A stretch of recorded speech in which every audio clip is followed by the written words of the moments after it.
ازيكم يا شباب، ايه الاخبار؟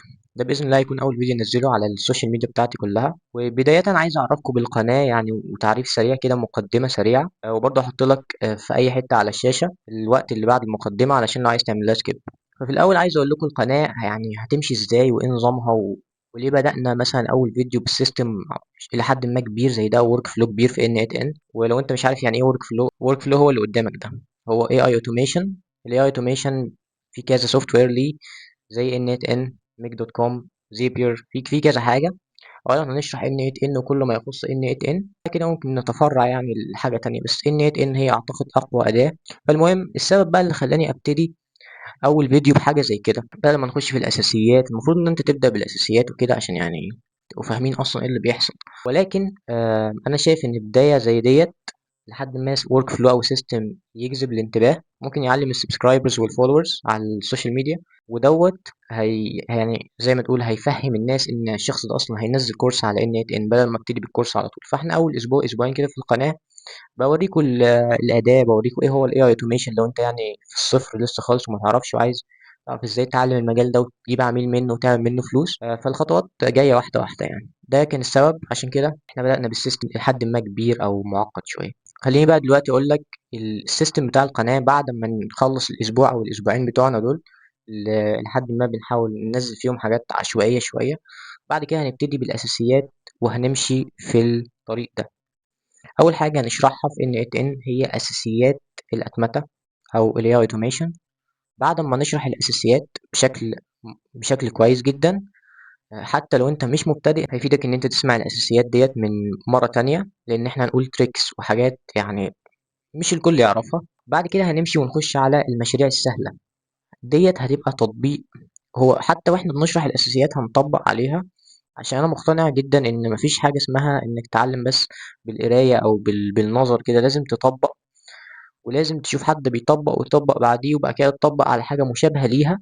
أنا مقتنع إن الطريقة ديت هي أسرع طريقة لتعلم أي شيء، ودي اللي خلتني أتعلم N8N بشكل سريع جدا الحمد لله، بعد فضل ربنا طبعا. بعد كده بعد الأساسيات هنشرح المشاريع السهلة، تمام. بعد كده نخش المشاريع المتوسطة. الشرح اللي ما بينها ديت المقصود بيها ما بين الشرح مثلا المشاريع السهلة والمشاريع المتوسطة والمشاريع الصعبة، اللي ما بينهم كلمة شرح دي أنا أقصد بيها إن إحنا يعني هنشرح حاجات هي مش أساسيات ولكن في نفس الوقت هي مش مشاريع. فهي هتبقى زي ما تقول حاجات ممكن تقول أساسيات متقدمة، ولا معرفش نسميها إيه يعني بصراحة. ولكن ده المقصود بيها إن هو يبقى شرح يعني، ولا يبقى مشاريع ولا يبقى حاجات أساسية، ولكن يبقى شرح حاجات مهمة.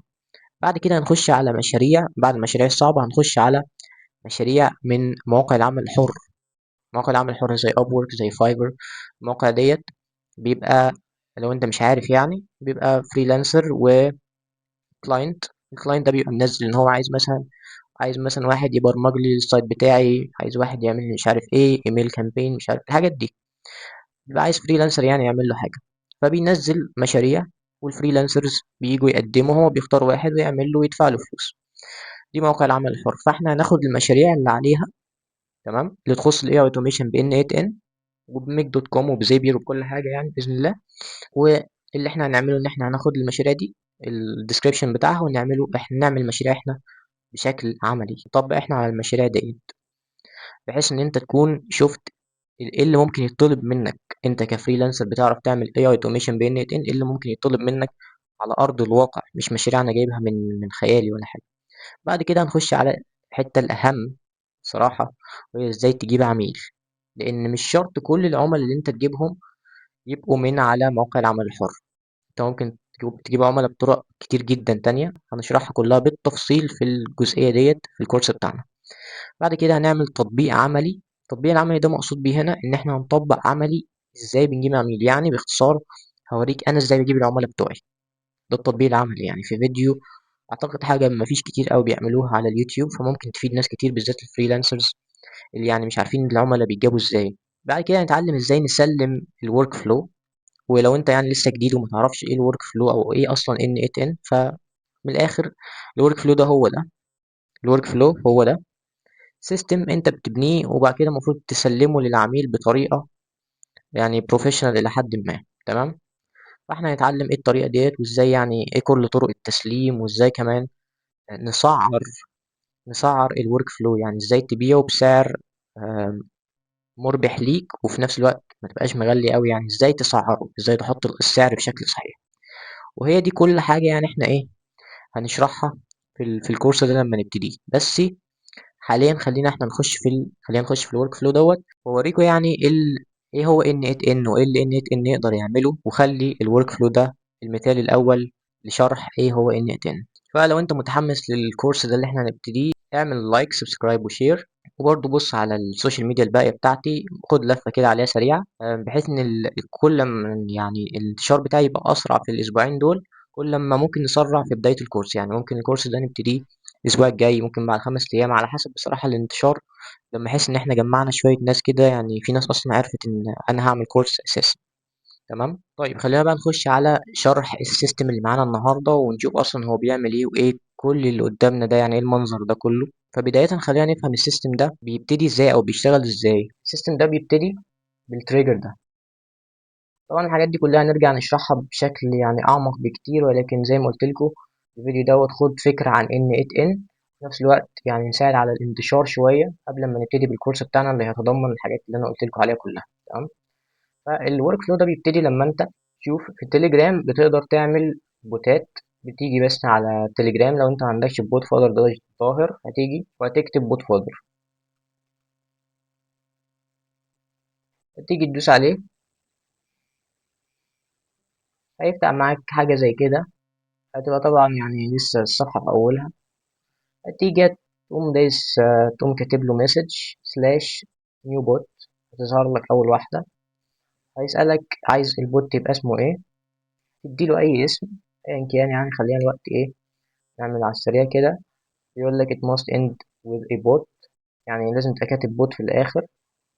انت ممكن تعمل كده كده اهو، آخرها بوت. بعد ما بتسمي البوت بيديلك حاجتين، بيديلك ال API key واللينك بتاعه. ده اللينك اهو، ودوت ال API key ده اللي احنا محتاجينه. ال API key ده بتاخده، تيجي هنا اهو، تيجي ايه، دي بتبقى فاضية. خد بالك دي بتبقى فاضية، دي بتبقى ممسوحة خالص، اللي هي التليجرام اكونت دي اللي قدام. فهنيجي هنا هنعمل credential جديدة، بتحط هنا ال API key. تمام، وبتعمل البوت. يعني الكلام ده طبعا نرجع نشرحه تاني، ولكن حاليا يعني خد الفكرة وخلاص. وبإذن الله نرجع نشرح الكلام دوت لما نبتدي الكورس. خلينا بقى ناخد فكرة أكبر يعني عن السيستم اللي قدامنا ده بيعمل إيه. قبل ما أشرح لك ده لازم أشرح لك ال AI agents ذات نفسها. تعالى هنا بص، يعني إيه AI agent؟ ال AI agent باختصار عايزك تفكر فيها أكنه شات جي بي تي. تمام. أنت اديت له تولز، يعني خليت مثلا شات جي بي تي يتحكم في جوجل شيتس. عندنا مثال جوجل شيت اللي قدامك دي مثلا، ديت فيها ايه الاي دي بتاع الكلاينت، كلاينت نيم، الايميل بتاعه، ستاتس دي هنا يعني ايه وضعه، يعني قفلنا العميل يعني جبنا منه فلوس مثلا، ولا لسه بنكلمه، ولا العميل رفض اصلا العرض بتاعنا، حاجات زي كده يعني.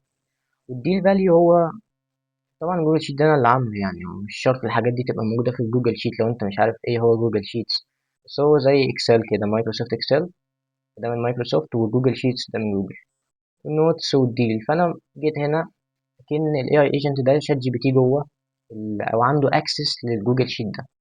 جيت سألته ايه مثلا الارباح اللي انا عملتها لحد دلوقتي، هيقوم جامع كل دول ومديني الرقم.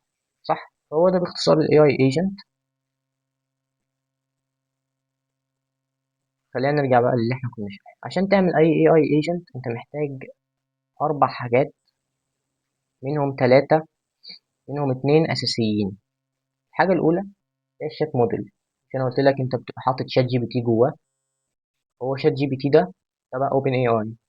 عندك مثلا عايز تحط جوجل جيميناي، ده هيبقى تبع جوجل، وهكذا. الشات موديل دي هنا فين، هو ده الاي اي ايجنت اهو. بص، لا خلينا اديك مثال احسن. صفحه فاضيه اهو، مثال، ده هو الاي اي ايجنت اللي هو ده.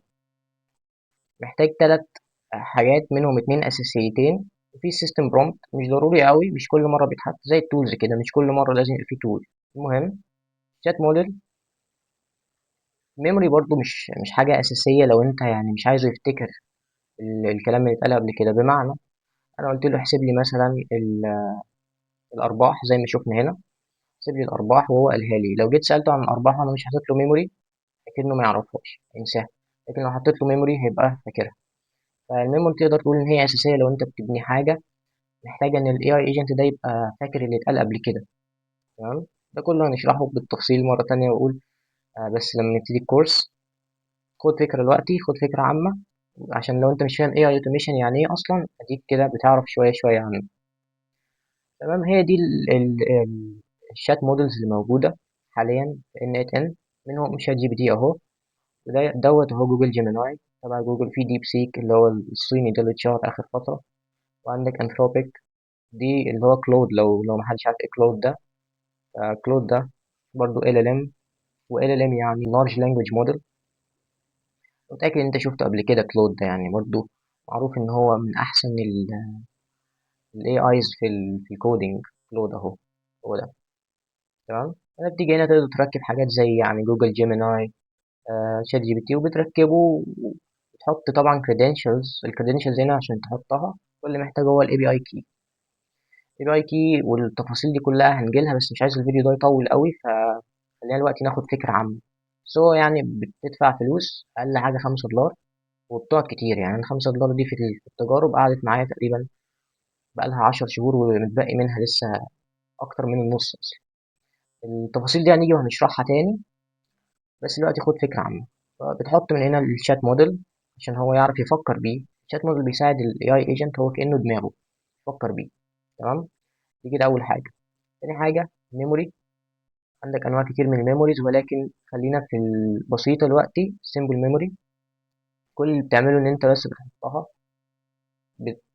هنيجي برضو للتفاصيل دي في المستقبل بإذن الله، ولكن خد فكرة عامة مرة تانية. بقول إحنا هنا بناخد فكرة عامة عن ال AI automation وإيه اللي هو بيعمله أصلا. تمام. بعد كده هنتعمق أكتر لما نبتدي الكورس بإذن الله. التولز عندك بقى تولز يعني فوق ما تتخيل في ان ات ان. ولو تول مش موجودة تقدر تعمل لها كونكشن ان ات ان ب، او انتجريشن. يعني مش كونكشن، الكلمة الصح هي انتجريشن ب ان ات ان من خلال ال HTTP request. دي نود أساسية. دي نود أساسية وهنشرحها بالتفصيل. مهمة جدا، وهي يمكن أصعب نود. يمكن أعتقد أصعب نود. بتاخد شوية وقت وتجارب علشان تفهمها، ولكن أول ما تفهمها خلاص أنت بقيت زي ما تقول هاكر كده يعني. تقدر تركب أي حاجة في إن إت إن حتى لو مش موجودة. سيستم برومبت، وهو آخر حاجة من الحاجات اللي قلت لك عليها مش أساسية. هو التولز مش أساسي. الميموري أساسي لو أنت محتاج ال AI agent بتاعك يبقى فاكر. لو مش محتاج يبقى فاكر فمش فارقة. تمام. سيستم برومبت بقى بيبقى فين؟ تيجي هنا أهو، تخش على ال AI agent ذات نفسه وتقول add option، والسيستم برومبت يبقى هنا. السيستم برومبت فكر فيها كده أكني دخلت قلت لشات جي بي تي مثلا انت المدرس بتاعي في الانجليزي او في التاريخ، وتصرف على انك كده. ده زي ما تقول اسمه السيستم برومبت. انت بتسيستمه على حاجه معينه مش هيخرج عنها. الكلام ده كله هنيجي نشرحه بالتفصيل يعني. بس خلينا بقى نشوف الورك فلو المعقد ده اللي قدامنا بيعمل ايه اصلا، ولا ايه النظام بتاعه. فمبدئيا كده لو جينا بصينا على التريجر. التريجر هو زي ما قلت لك لما حد بيبعت حاجه للبوت. هو ده، اللي هو ده البوت بقى اللي انا عامله ده. انا كنت عامله قبل ما نبتدي الفيديو. هو البوت ده سميته الالتيميت اسيستنت. لما حد بيبعت حاجه للبوت ده بتخش. اديك مثال، مثلا خلينا ندوس هنا execute ورك فلو، وتكتب هنا هاي مثلا. المفروض انها تيجي هنا اهو، نورت اخضر، دي معناها ان هي الحاجه دخلت صح يعني. فانت لو جيت بصيت هنا بصه سريعه كده هتلاقي الاسم بتاع الشخص اللي بعت اسمي على التليجرام، وهتلاقي الاي دي بتاع الشات، وهتلاقي التكست اللي هو اللي انا بعته، كلمه هاي اللي انا بعتها هنا اهي. هتلاقيها اهي جت. تمام. فهو بيبتدي كده اهو لما حد بيبقى. بس طبعا مش محتاج تدوس اكسكيوت ورك فلو كل مره، لان احنا هنا في التيست مود. احنا ده بنتست، لكن لما خلاص تكون عملت السيستم ومش بتستو مش محتاج كده. هو انت بتبعت على طول وكل حاجه بتحصل اوتوماتيكلي على طول. مش محتاج تخش ان اي ان خالص اصلا. بعد ما الرساله بقى بتتبعت، بناخدها بندخلها في الاي اي ايجنت. الاي اي ايجنت عنده الشات موديل ده. ركز دلوقتي في الاي اي ايجنت ده بس، ان في كذا اي اي ايجنت هنا. بص في 7 AI agents غير ده. فاحنا هنشرح الكلام ده بس واحده واحده واحده واحده. دي الميموري اهي، هي الميموري السمبل ميموري زي ما وريتك. وديت ده الشات موديل بتاع اوبن اي اي. تمام. بعد كده النود ديت بقى، بالمناسبه يا شباب اللي مش عارف يعني، الحاجات دي اسمها نودز، يعني دي اسمها نود. تمام، عشان تبقى عارف، ودي اسمها نود. الحاجات دي اسمها نود. عشان المصطلح ده يعني هيعدي عليك كتير لو انت في الاي اي اوتوميشن وبتتعلم عن الاي اي اوتوميشن. المهم، فالنود دي بتعمل ايه؟ دي بتاخد الرساله اللي الاي اي ايجنت بيعملها، او زي ما تقول اللي بيطلعه الاوتبوت بتاع الاي اي ايجنت، وبتبعتها رساله على التليجرام. هتلاقي يعني ايه، هتيجي هنا تلاقي البوت رد عليك اصلا، تلاقيه رد عليك اوتوماتيكلي. تمام. يعني هنا اللي بنعمله ايه بقى؟ لو جيت بصيت على الورك فلو ده، هتلاقي ان الاي اي ايجنت دوت. تمام. الاي اي ايجنت دوت طالع منه 7 تولز، 7 تولز، وكل تول اي اي ايجنت لوحدها. مستوعب اللي بيحصل يعني؟ انا عارف الموضوع ممكن يكون صعب شويه على واحد لسه ما يعرفش حتى الاساسيات، ولكن احنا زي ما قلت لك كل الكلام ده هيرجع يتشرح بالتفصيل الدقيق. ولكننا بس عايزين يعني زي تقول نجس نبض في القنوات والسوشيال ميديا قبل ما نبتدي بالكورس الاساسي. تمام. لو جيت على اول تول بصيت عليه، هتلاقي ان هو اي اي ايجنت عادي، زي ما انا يعني كنت لسه شارح لك ايه اللي هو الاي ايجنت ده دوت بقى. ايميل ايجنت ده انا مسميه، يعني هو انت اول ما بتعمله بيبقى اسمه ايه زي هنا كده اي اي ايجنت. تقدر تخش تيجي هنا وتسميه اي اسم انت عايزه، خلاص الاسم ده بيفضل يعني بره يعني. انا ده جيت وسميته ايميل ايجنت، وكونتاكتس ايجنت، وعندك سيلز ايجنت. سيلز ايجنت انا بديله اكسس اللي احنا كنا فاتحين الجوجل شيت اللي احنا كنا فاتحينه دوت، كنت مديله اكسس ليه اهو. يعني هو دلوقتي السيلز ايجنت ده اهو، زي ما انت شايف جوجل شيتس، يقدر يشوف كل دول، ومش بس يقدر يشوفهم، ده يقدر يضيف عليهم ويقدر يمسح منهم ويقدر يجدد فيهم. يعني ايه يجدد؟ ابديت يعني ممكن اقول له مثلا غير لي ال 200 دي، خليها 2000 مثلا، هو يعملها كله من هنا.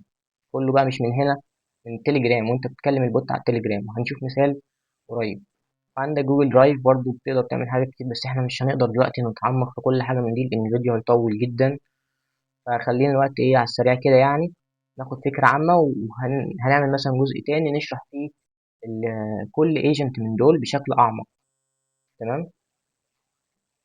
أعمق شوية بس برضو مش هنتعمق جدا يعني، لأن زي ما قلت لك الكورس مع بدايته بقى هنشرح الأساسيات، بعد كده هنبدأ خطوة خطوة هنمشي مع بعض لحد ما نوصل، لأن الحاجات دي تبقى سهلة قدامنا وهي فعلا مش صعبة. وعندك دوت بيعمل سيرش على الإنترنت. ازاي بيعمل كده؟ عنده تولز، عنده تول اسمها تافلي، تول اسمها سيرب اي بي اي. باختصار التول ديت والتول ديت كل اللي بيعملوه ان هو زي جوجل كده، كأنك دخلت على جوجل وسرشت على حاجة وبتطلع لك الناتج. تولز يعني. كل تول طبعا بتحتاج اي بي اي كي، ده زي فكر فيها كده، الاي بي اي كي ده زي الباسورد. زي ما انت كده محتاج الباسورد بتاعتك عشان تخش مثلا على حسابك في الفيس، انت محتاج اي بي اي كي عشان تخلي الاي اي ايجنتس يعني يبقى ليها اكسس لحاجه زي تافلي او جوجل كالندر او جوجل تاسكس او الحاجات دي كلها. تمام. خلينا بقى نشوف كده جوجل الايميل ايجنت ده بيعمل ايه. اقول لك حاجه احسن، انا هوريكم مثال. يعني هو دلوقتي هكتب حاجه في التليجرام للبوت ده واخليه يستعمل ال7 ايجنتس دول قدامكم، بحيث ان انت يعني تاخد بقى فكره كويسه قوي عن ايه هو اصلا ال N8N وايه اللي بيحصل وايه الليله دي كلها. خليني بقى يا شباب اوريكم تطبيق عملي عن الورك فلو دوت. بص، اول حاجه الرساله ديت فيها ايه؟ بنطلب من الاي اي ايجنت يعمل 7 حاجات في رساله واحده. بمعنى ان هو هيشغل كل اي اي ايجنت، كل تول عنده. يعني هنطلب منه حاجه تخليه يضطر ان هو يستعمل سيرش انترنت. هيجي هنا على السيرش انترنت ايجنت وهيعمل ايه؟ هيستخدم التول بتاعته. تمام. ونفس الكلام هيحصل في كل اللي قدامك دول. تمام كده. الرسالة دي بقى بتتضمن ايه؟ بنقول له اعمل درافت على الايميل دوت. اعمل درافت هنبعته للايميل دوت، بس ما تبعتش الرسالة. فيجي هنا هتلاقي درافت طلع، اللي اي ايجنت هو اللي عمله. وبنقول له اعمل ايه تاني؟ بنقول له احجز لي في يوم 28 من 9 ل 11 بالليل ميتنج مع ايمن، وايميله كذا، وحط عنوان ووصف واضحين عشان افتكره. فهتيجي هنا على جوجل كالندر بتاعتك، جوجل كالندر بتاعتك اهي، المفروض هتلاقي في يوم 28 حاجة، بعد ما نبعت الرسالة هتلاقي 9 بالليل 11 ميعاد، هو اللي حطه ال AI agent. دي كده احنا طلبنا منه حاجتين. الحاجة التالتة ان احنا عايزين نعمل كونتاكت جديد، وكونتاكت ده مش عارف ايه هو. هو باختصار اكنك بتضيف رقم حد يعني، بس ممكن تحط ايميل كمان مع الرقم وهكذا يعني. فهنقول له هنا عندك ضيف كونتاكت باسم محمود وده رقمه وايميله كذا. الحاجة الرابعة، شيك على السيلز وقول لي وصلنا الريفينيو كام لحد دلوقتي. الريفينيو هي الارباح، والسيلز هو فاهم طبعا، لان احنا ادينا لكل اي اي ايجنت من دول سيستم برومبت وادينا له تولز وشرحنا له هو بيعمل ايه. وخد بالك في نقطة مهمة هنا، كلهم متوصلين بشات موديل واحدة، يعني ما تفتكرش ان دول كلهم شغالين من غير شات موديل، لا، كلهم بشات موديل واحدة. بس هو ايه، بدل ما انا اعمل مثلا يعني، تعالى اوريك، انا اعلق المايك واوريك تاني. بصوا يا جماعة، انا ممكن اجي هنا دلوقتي وافصل الحبل ده اللي بيربط الايميل ايجنت بالشات موديل اللي هو بتاع اوبن اي اي، واقوم فاصله خالص. تمام. بعد كده اقوم موصله بشات موديل تاني، ممكن يكون اوبن اي اي، ممكن يكون حاجة تانية خالص. بس لو على افتراض يعني ان هو اوبن اي اي برضه، واحنا مش هنغير المودلز خالص. طبعا هنتعمق برضه في الحتة دي. بس اوبن اي اي ذات نفسها عندها كذا موديل، يعني كل دي مودلز بتختلف في حاجات تانية. يعني كل مثلا واحد يبقى كويس في تحليل الصور، واحد في تحليل الفيديوهات، واحد في كتابة مش عارف ايه، فاهم؟ كل حاجة ليها حاجة، وهنشرح الحاجات دي بالتفصيل في الفيديوهات الجاية يعني. في الفيديوهات الجاية لما نبتدي الكورس بتاعنا. أو ممكن أجي الإيميل ايجنت كده بقى متوصل بيه ولا لأ أهو. بس أنا بدل ما أعمل بقى لكل واحد شات موديل، رحت عامل شات موديل واحد ووصلتهم كلهم بيه. فبس دي الفكرة يعني، ما تفتكرش إن هم شغالين كلهم من غير شات موديل، بل إنهم شغالين بشات موديل واحد أو موحد يعني ليهم كلهم. ودوت مش بيعمل تداخل ولا أي حاجة، ومش بيعمل أي مشاكل، يعني حاجة عادية خالص. تمام. نرجع بقى نكمل. هو بيقول لي أنا شايك على السيلز اللي هي ديت الريفينيو، يعني هيجمع لي دول كلهم من الآخر. وقلت له شوف لي التاسكس اللي ورايا وقول لي ايه اللي لسه مخلصش، وبعدين زود تاسك جديدة تحضير العشاء، وتاسك تانية توصيل الأولاد من المدرسة. فمن الآخر هو هيجي هنا على جوجل تاسكس، هيبص ايه التاسك، هيلاقي إن في تاسك أنا عاملها اسمها تشيك سيلز، بتتكرر كل يوم. هيشوفها والمفروض هيقول لي إن هي موجودة، وبعد كده هيضيف تاسكتين أنا قايل له عليهم، اللي هما تحضير العشاء وإنك ترجع الأولاد من المدرسة. آخر حاجتين طلبتهم منه كمان، قلت له اعمل لي سيرش على وقول لي ماتش ريال مدريد الحالي امتى، الجاي قصدي امتى. ماتش ريال مدريد اللي جاي امتى دوت، يعني هو هيعمل سيرش انترنت، لان هو ما عندوش داتا تقول له ايه الماتشات بتاعت ريال مدريد اللي جاي، هو مضطر انه يعمل ايه، سيرش هنا اهو. وانا بقول له اعمل لي سيرش اصلا. تمام. اخر حاجه هي جوجل درايف، قلت له يعمل لي فولدر في جوجل درايف اسمه باسوردز، وجوه الفولدر ده هيعمل فايل. تمام. وهيكتب في الفايل ده الكلام اللي انا مديهوله ده، اللي هو ايه، ازيك يا احمد، يا رب تكون بخير، مش عارف ايه، في باسورد الفيسبوك بتاعي وهو كذا كذا كذا. وبعدين بعد ما يعمل الفايل ده، خد بالك هو بيعمل فايل، والأول هيعمل فولدر اسمه باسوردز، بعد كده يعمل فايل ويحط الفايل ده جوه الفولدر. تمام. والفايل ده هو ايه، عبارة عن ايه، وايه ايه محتوى الفايل ده، الكتابة اللي انا كتبتها دي. قلت له اعمل لي فايل بالكتابة اللي جوه دي، الباسورد بتاع الفيس والكلام اللي انت شايفه قدامك. بعد ما يخلص كل ده هيعمل شير للفولدر مع الايميل ده، يعني هيروح الايميل ده هتلاقيه راح له رسالة ان حد شير معاه الفولدر اللي هو هيعمله ده لسه، واديله ريدر اكسس. ريدر اكسس دي في جوجل درايف يعني ان هو ما يقدرش يعدل على الفايل، بس هو يقدر يتفرج عليه كده بس. تمام. خلينا بقى ندي الرسالة ديت للاي اي ايجنت او للورك فلو بتاعنا ده الالتيميت اسيستنت، نشوف هيعمل ايه. يلا بسم الله. بتاعه، خلينا نتفرج. اعتقد هيبقى في شوية لاج، بس خلينا نبص بصة. خلينا بقى اشيل المايك ده هنا كده، كده الصوت اعتقد احسن. وبص، اول حاجة هو عملها راح على جوجل درايف اهو زي ما انت شايف، ورايح بيعمل الفولدر، بيعمل الفايل، ظبط الدنيا، بيعمل شير.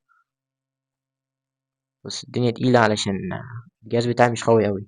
بعد كده راح عامل على السيرش انترنت، استخدم سيرب اي بي اي. تمام. كده راح على التاسكس. الكلام ده كله بيحصل اوتوماتيكلي وبيحصل حاليا، يعني انا دلوقتي لو رحت على التاسكس، بص اهم جم اهم على طول التاسكتين الجداد اهم. ولسه هيبعت لي على التليجرام امتى بقى؟ لما يخلص كل الليله بتاعته ده هيبعت لي على التليجرام ويقول لي اللي هو عمله. تمام. لو جيت هنا على جوجل درايف بتاعي، تعال نعمل ريفرش، هتلاقيه عمل فولدر. تلاقيه عمل فولدر وحطه جوه الفايل اللي احنا اتفقنا عليه، او اللي قلنا له يعمله يعني. اهو بعت لي رساله، قال لي ان هو خلص الحاجات دي كلها. تمام، بس خلينا بقى نتاكد ان هو فعلا خلصها. اهو الفايل بتاع الفولدر قصدي على جوجل درايف اهوت، باسوردز، وجواه الفايل اللي قلت له يعمله. اهو الفايل جواه الكلام اللي قلت له يكتبه. المفروض كمان ان هو عمل شير للفولدر ده مع الايميل التاني بتاعي. خليني اخش على الايميل التاني بتاعي واشوف اتعمل شير ولا لا. زي ما انت شايف اهو، معمول شير للفايل دوت.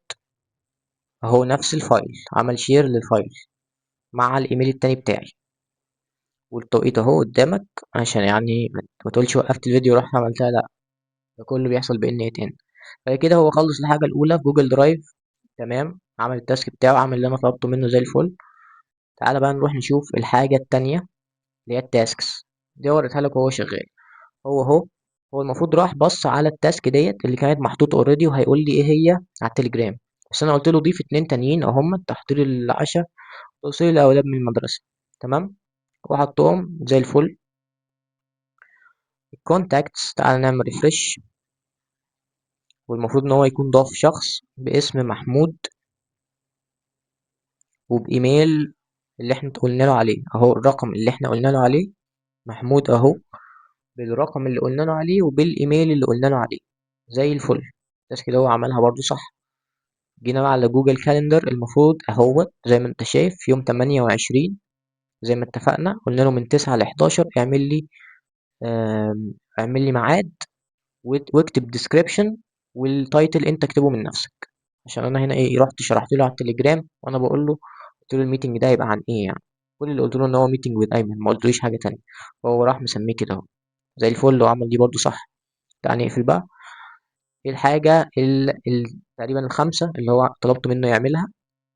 قلت له اعمل لي درافت للايميل الفلاني اللي هو دوت، جابه صح اهو. وكان الموضوع عن موضوع كده يعني أنا ايه، الفته يعني، موضوع الفته. هناخد مفاتيح عشان نعمل سباق وبتاع. الموضوع انا الفته، قلت له اعمل لي درافت عنه، والدرافت اهو اتعمل، كل حاجه عملها اوتوماتيكلي. تعالى بقى نبص على الرساله اللي بعتها بعد ما اخلص كل الكلام ده. قال لي ايه؟ تمام يا ريس، خلصت لك كل اللي طلبته، عملت الدرافت الايميل الفلاني موجود في الدرافت، الدفاتر قصدي، تقدر تبعته زي ما هو بيقول كده، هو موجود فعلا اهو. وده الدرافت ده بتيجي تعمل ايه؟ لو عايز تعدل عليه بتعدل، لو هو الاي اي كتبه زي ما انت عايز هتدوس سند، وكأنك بعت الايميل على طول. دي طبعا حاجة مفيدة جدا وليها استعمالات كتيرة جدا خارج اللي احنا بنعمله دلوقتي. ليها استعمالات تانية زي ان انت ترد على مثلا، بدل ما تقعد شخص في البيزنس بتاعك يرد على الايميلات، لا، خلي الاي اي يكتب الدرافتات، وانت مثلا هتيجي تدوس سند، او هتقعد واحد يدوس سند، فبالتالي مش هتدفع له فلوس كتير قوي ان هو يكتب الايميل ويرد والكلام ده، لا، الاي اي بيرد. بس دي ليها تفاصيل تانية يعني كتيرة. الموضوع ده عشان تعمله لازم يبقى الاي اي ايجنت فاهم البيزنس بتاعك. فاهمين قصدي؟ يعني الاي اي ايجنت لازم يبقى فاهم ازاي يرد على الناس دي. فانت المفروض تدخل الداتا بتاعتك جوه الاي اي ايجنت، ودي ليها طرق وهنتعلم كل ده في المستقبل باذن الله.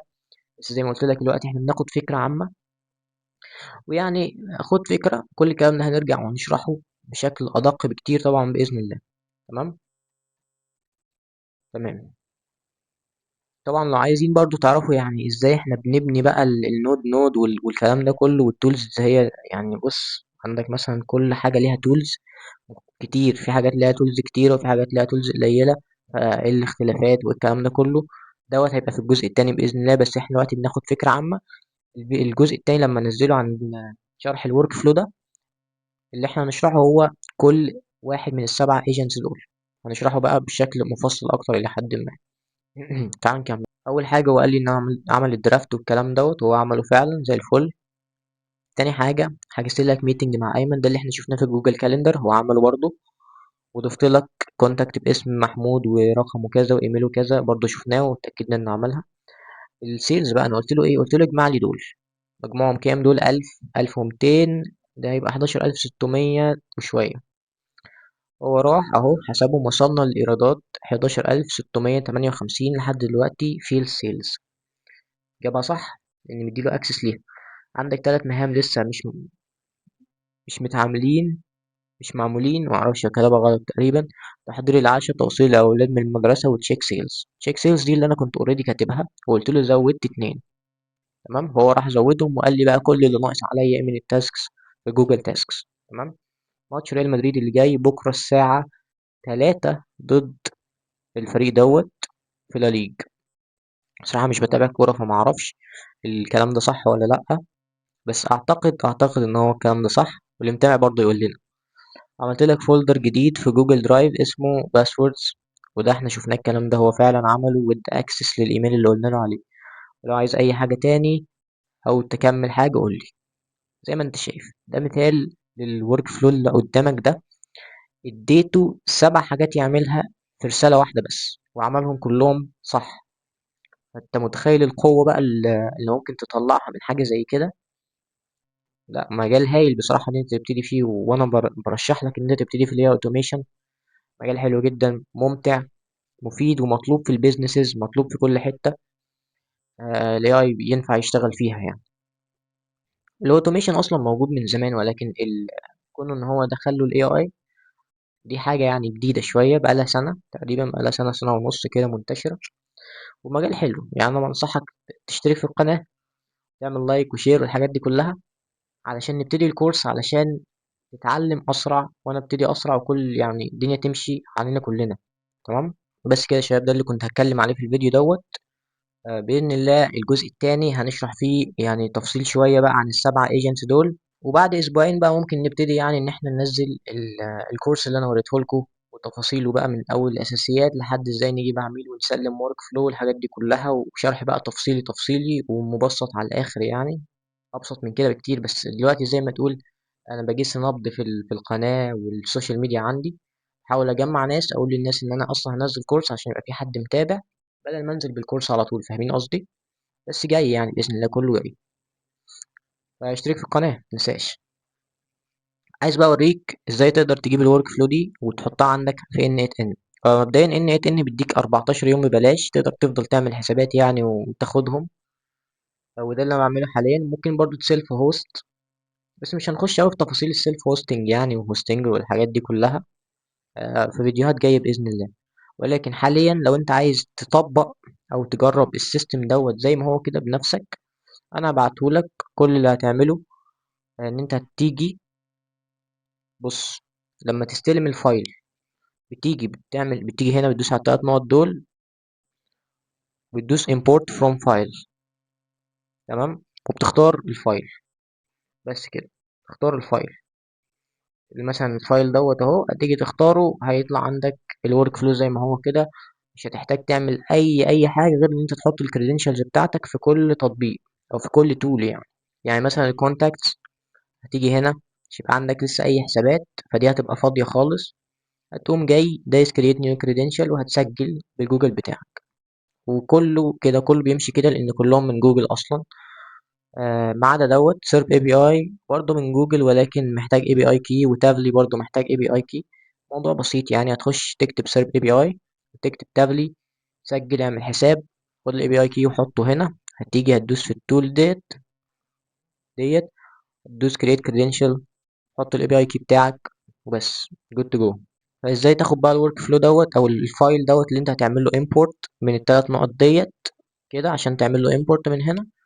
هتيجي في الفورم دوت هتملاه، هسيب لك اللينك بتاعه في الديسكريبشن.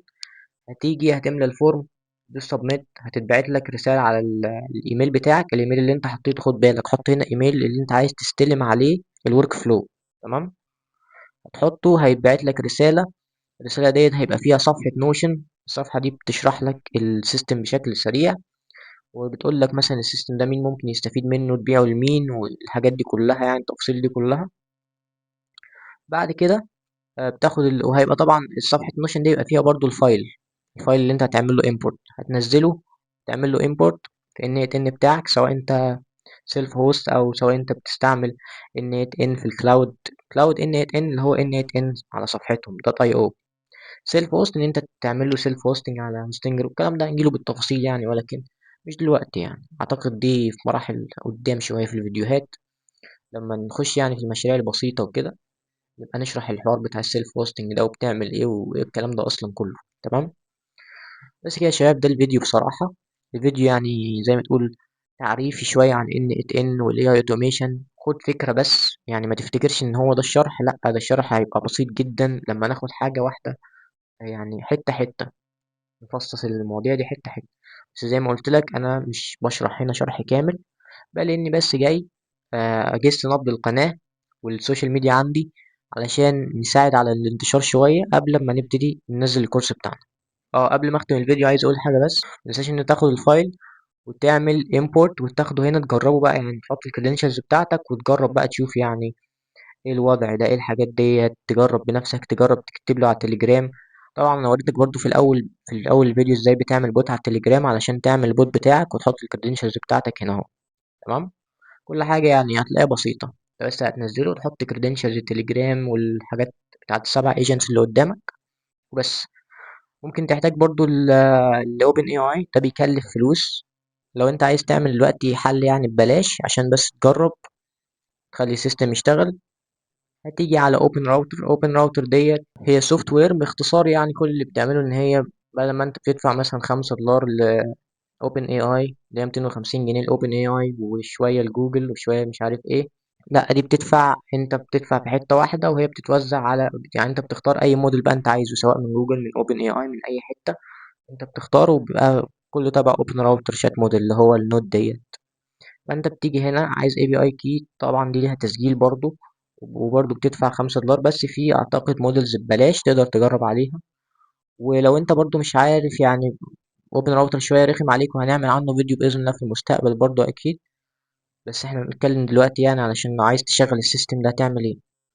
فعندك الحل البديل اللي ببلاش، انت هتيجي هتختار جوجل جيميناي وهتروح تيجي هنا اهوت. موضوع بسيط برضو، بتجيب اي بي اي كي، هتخش هنا. بص لو مش عارف اي حاجه هتيجي هنا اهو، هتيجي هنا اهو هتدوس اوبن دوكس على اي حاجه انت مش فاهمها، وهو هتلاقيه اصلا بيشرح لك تعمل ايه علشان تركب يعني تجيب الاي بي اي كي منين ومش عارف ايه. ده بيشرح لك كل حاجه. لو برضو مش فاهم بسيطه، خد البيج دي كلها كوبي بيست تحطها في شات جي بي تي، وقول له قول له انا عايز اعمل كذا كذا كذا، عايز مثلا اجيب الاي بي اي كي بتاع جوجل جيميناي عشان اشغله في ان ات ان، وهي الصفحه بتاعت الدوكس بتاعتهم اللي هي الدوكيومنتس، هو هيقول لك تعمل ايه. تمام. بس هتشوف يعني هتعمل ايه من الاخر. هتيجي هنا يقول لك تعمل اكونت في، باختصار هو اللي انت هتعمله هنا ان انت بتعمل اكونت في جوجل اي اي ستوديو، وبتاخد اي بي اي كي، بيدوك اي بي اي كي بتشتغل على بعض المودلز ببلاش زي 2.5 فلاش بس، وهتركبه. وممكن ننزل فيديو قصير عن الحتة ديت بس عشان انا عارف ان مثلا الناس اللي هتنزل ورك فلو هتبقى عايزة تجربه. فلو ما عرفتوش موضوع اوبن راوتر وجوجل جيميناي مش مشكلة، أنا هعمل فيديو سريع قوي يشرح لك الموضوع ده، ازاي تعمل كونكت عشان تعرف تجرب السيستم دوت بشكل سريع كده، تاخد فكرة عن الاي اي اوتوميشن يعني. بس ما عنديش أي حاجة تانية أقولها يا جدعان. شكرا اللي اتفرج لحد هنا، يعني معرفش مين هيكمل الفيديو بصراحة، لكن شكرا. أتمنى إنه ينتشر بحيث إن احنا نبتدي الكورس بدري. متنساش سبسكرايب لايك وفولو والحاجات دي كلها. مش بتاع قوي السوشيال ميديا وكده، لسه أول فيديو أعمله، ولكن سبسكرايب يعني. شكرا يا شباب.